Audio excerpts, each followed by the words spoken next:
देख रहा है कि अपना पात्र खबो सखी में कि सबसे बड़ सखी तू ही है कि तू ही सत्ता के सुनावे कि कहाँ की रहने वाली बहन। क्यों नहीं बहन, अवश्य बताऊंगी बहन। क्यों नहीं बहन? है गई बनी वही दिया है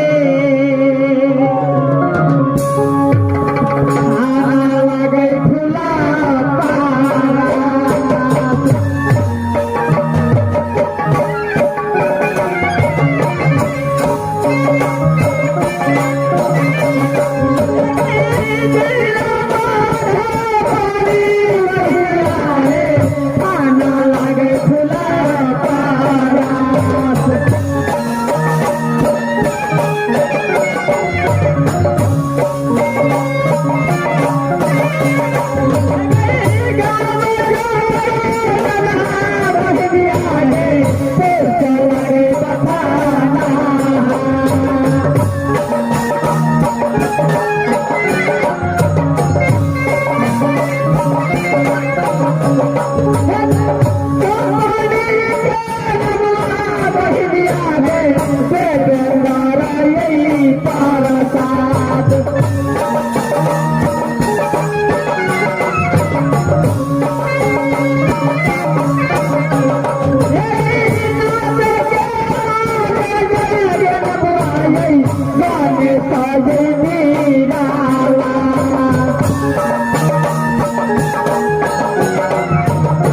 चारों पांच सखी के घर कहाँ है?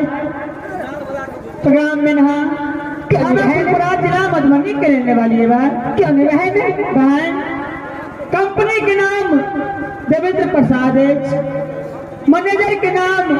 गणेश निराला है और डायरेक्टर के नाम जितेंद्र सक्सेना है बहन। क्यों नहीं बहन? और की बहन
सखी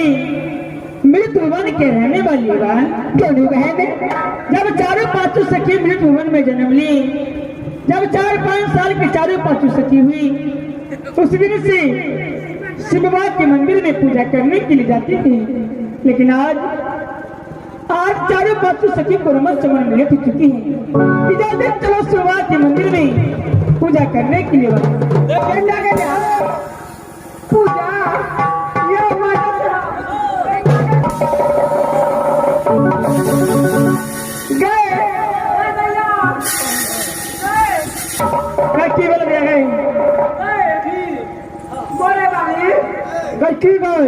पहले कहता कि थके पूजा में रहे छे कथी पर मैं सोन बुझे छी की है के लेक बाबा ने बुझिए तो पूछने कर दिया आ गए ये मास्टर साहब देखिए छौरी के धान से चाउर भ गेले आइयो ने पूछे छे कि पूजा के की होई छै आगे दैया पूजा के की है छे बुझे छी थके बुझिए तो पूछने कर दिया और पूजा के सुंदर घर और पर बर मिले छे। देखा गया ये माइकल साहब घर पर बुझे छिए अब बर केकरा कहै छै बर गाछ के गदैया की के स्वामीनाथ नहीं बुझे छी गई जे घास जे सामने गा नहीं गए तो गैपिया बुझे छी के पिया के ने बुझे छै जे सिंदूर रखे तै में हट बैठो छी ओकरा कहै छै पिया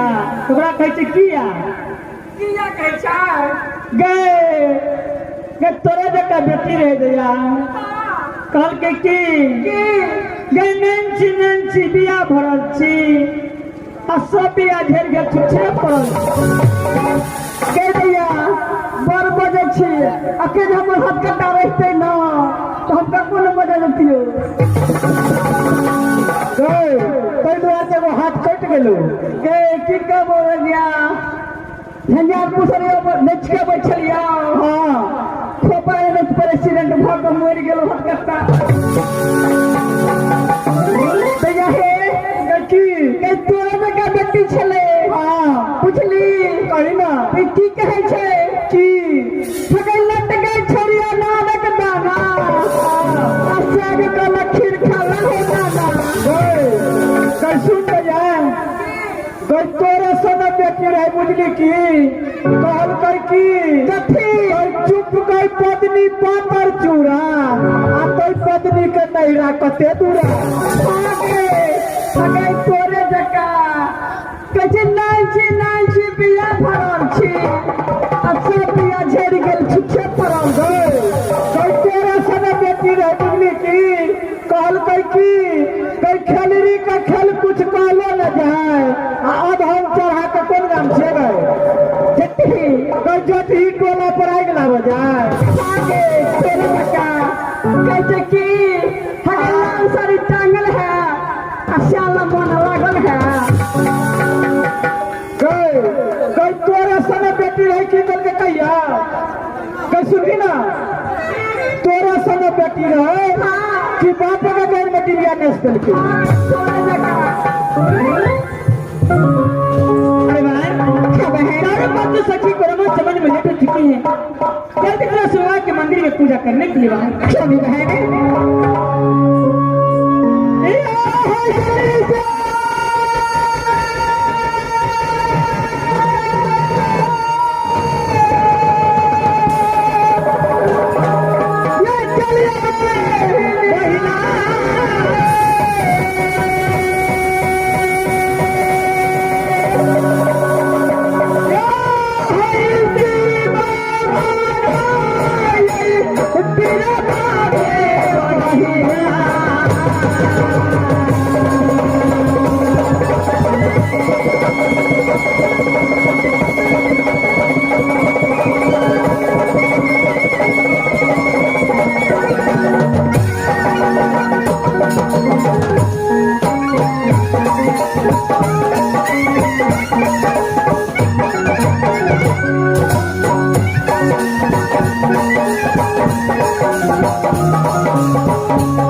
Thank you.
तुलसी तुलसी सरकार कहे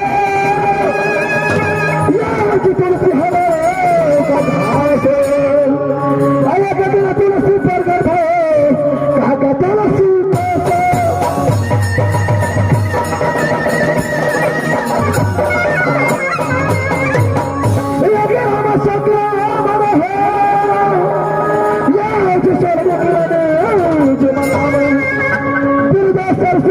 पुत्र है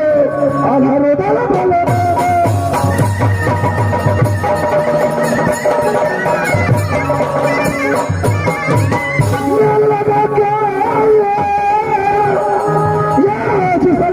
रखिए बोले ध्यान लगा कर देखिए आधार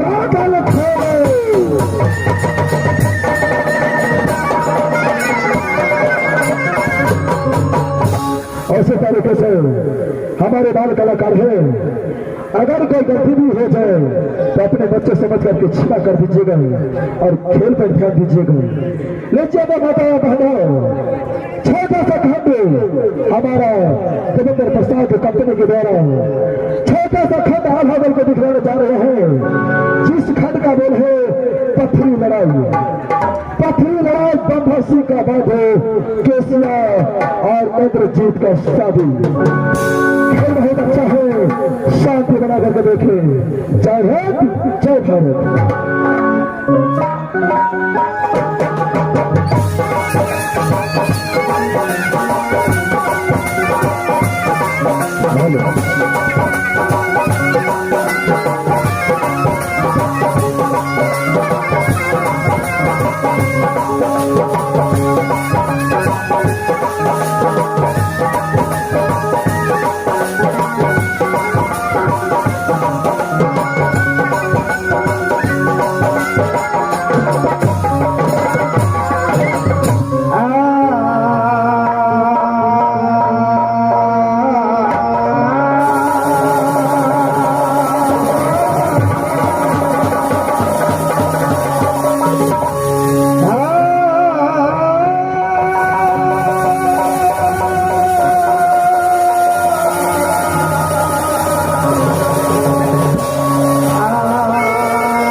अरे सुनो चल बेला को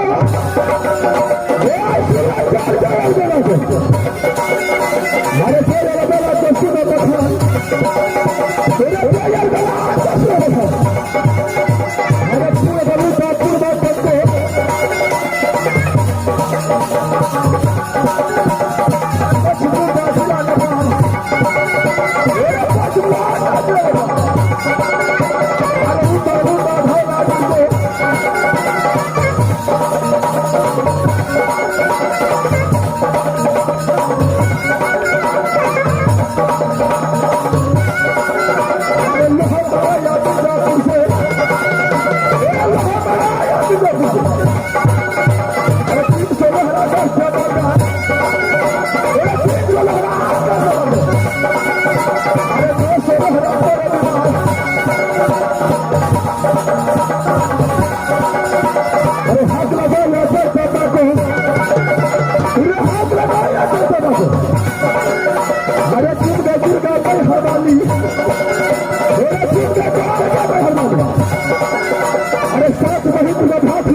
झगड़ा पैसा खोजे झगड़ा पैसा खोजे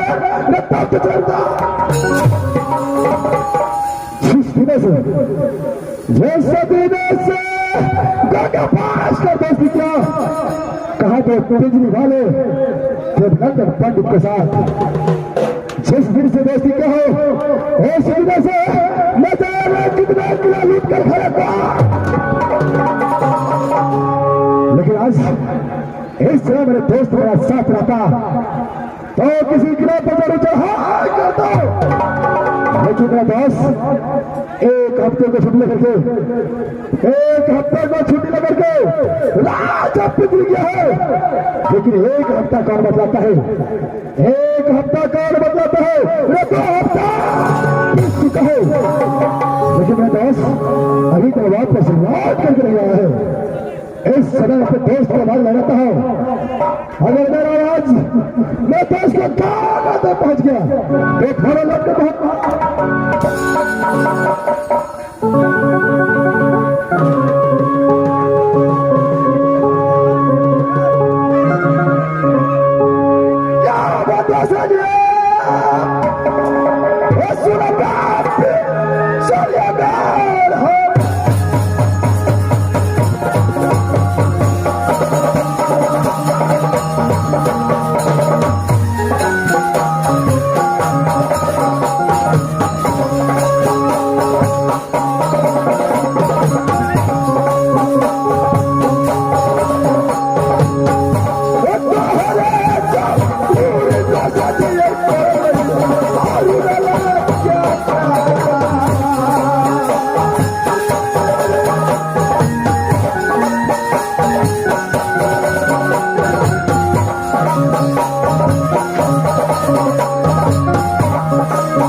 Thank you.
एकावनो जिला का छात्री जानता है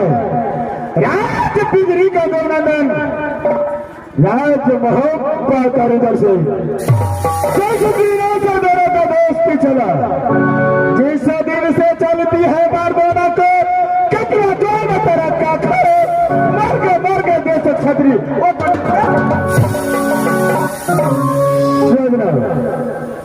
एक समय की बात है गंगा जी में बास करके दोस्ती किया था कहा वही मोहब्बत वाले उधर से एक साथ में खाना खाता हूँ एक पान को दो टुकड़ी करके खाता हूँ आज अचानक मेरे दोस्त न सुबह बुलाता है न शाम को ऐसा भी रात में जोरी जोरी को ललका रहे मैं चल करके देखता हूँ मेरे दोस्त को कौन है मुसीबत पड़ गया है राज फोटो के अंदर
अरे क्या तो घट गया भाई सेना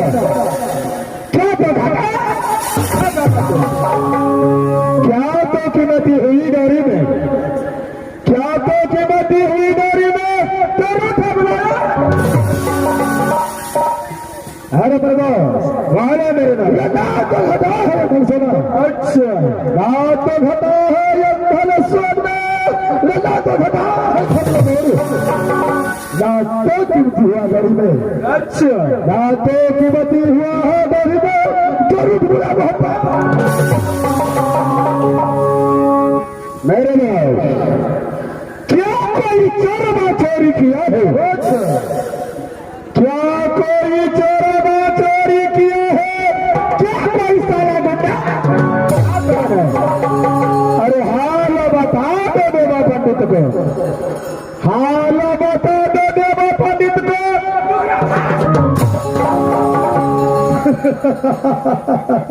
अरे मेरी अरे मेरे मर गया दस बात को छतरी अच्छा मर गया दस बात को छतरी नाक कर जैसा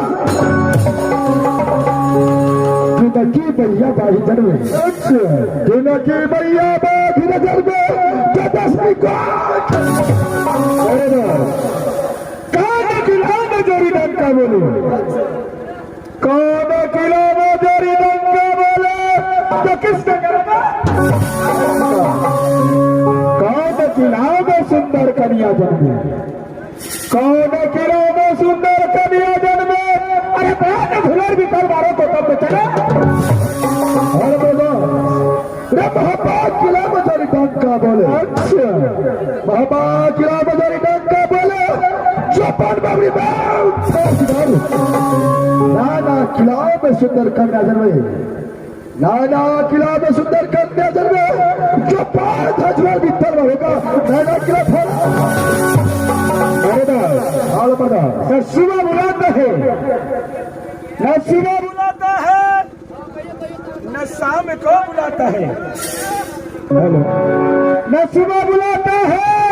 न शाम को बुलाता है, इस अभी रात में बुलाने का कारण क्या है? वैसा भी रात में बुलाने का कारण है, कारण यही है क्या कि आज 6 महीना से बैठे बैठे 6 महीना से बैठे बैठे न जान पा हमारा करे पर गए जाता जो कहीं से न झगड़ाता है, क्या कहीं से न धक्कर आता है कभी छोड़ा दास कहीं से झगड़ खोज करके ले आओ, कहीं से झगड़ खोज करके ले आओ, अगर ऐसा न बीता तो लोग से खरीद करके ले मर्दार से बातें करते हो। अगर नौटों से झगड़ कहीं पे मिलता तो इस महफिल में कितने बाबू भैया बैठा है मैं खरीद ले आता। नाट से झगड़ नहीं मिलता है,